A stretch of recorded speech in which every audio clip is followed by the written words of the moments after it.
श्री जी steno Vrindavan. जय श्री राधे। आनंद आशुलिपि पत्र का अंक 1, प्रतिलेखन संख्या 10, गति 80 शब्द प्रति मिनट। प्रारंभ करें। अध्यक्ष महोदय, आखिर में जो एड्स माताएं एड्स पुत्र और एड्स कन्याओं को जन्म देती हैं, इससे इस देश को बचाने के लिए क्या करें? मैं समाप्ति पर आ रहा हूँ बराम। यह बहुत आवश्यक है बराम। एड्स की कोई दवा नहीं है बराम। न पहले ले सकते हैं और न बाद में ले सकते हैं बराम। दुर्भाग्य की बात तो यह है कि एड्स का कभी 6 महीने के भीतर पता चलता है और कभी 10 वर्षों के बाद पता चलता है बराम।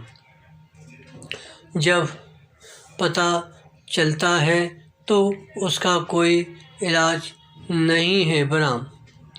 इसलिए एड्स की कोई न कोई दवा निकाली जाए और मानव बुद्धि इसका सामना करे, इसकी हम प्रार्थना कर सकते हैं बराम।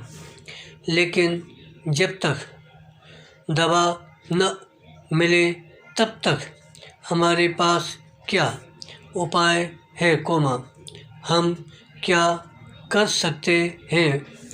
पैरा। इसमें जो सबसे महत्वपूर्ण है वह है शिक्षा एड्स पर बराम। अगर मुझे आप क्षमा करें तो समाज के जो नेता हैं, वे मंत्री हों या संसद सदस्य हों, सब कहते हैं इस विषय को छूना नहीं है, इसकी चर्चा नहीं करनी है, यह गंदी चर्चा है बराम। मैंने जब इसके लिए आधे घंटे की चर्चा मांगी तब कुछ लोगों ने कहा कि क्या आपको कोई और विषय नहीं मिला जो एड्स पर चर्चा कर रहे हैं बराम? जैसे कि मैं कोई गलत काम कर रहा हूँ बराम। इस प्रकार की स्थिति है, ऐसा मेरे कुछ मित्रों ने कहा, संसद सदस्यों ने नहीं बराम। पैरा।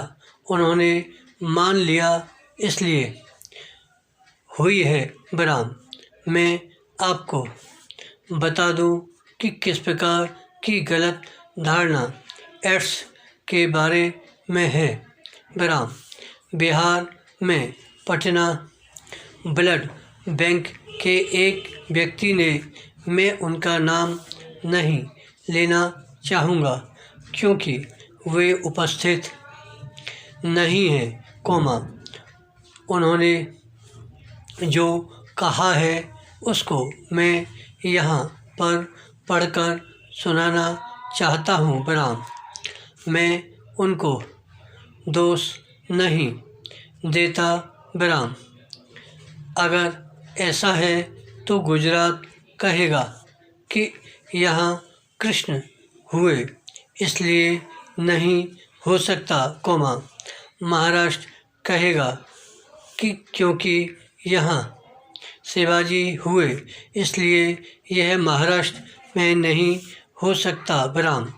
मैं किसी प्रांत की बात नहीं कह रहा हूँ बराम, लेकिन अज्ञान कहाँ तक हो सकता है यह इससे पता चलता है कि एक ब्लड बैंक चलाने वाला व्यक्ति यह खुद कहे कि क्योंकि वह गौतम बुद्ध की भूमि है इसलिए यहाँ पर एड्स होने की संभावना ही नहीं है बहरहाल अगर हम ऐसे विषयों को इसी तरह नीचे धकेलने की कोशिश करेंगे तो इससे रास्ता नहीं निकलेगा।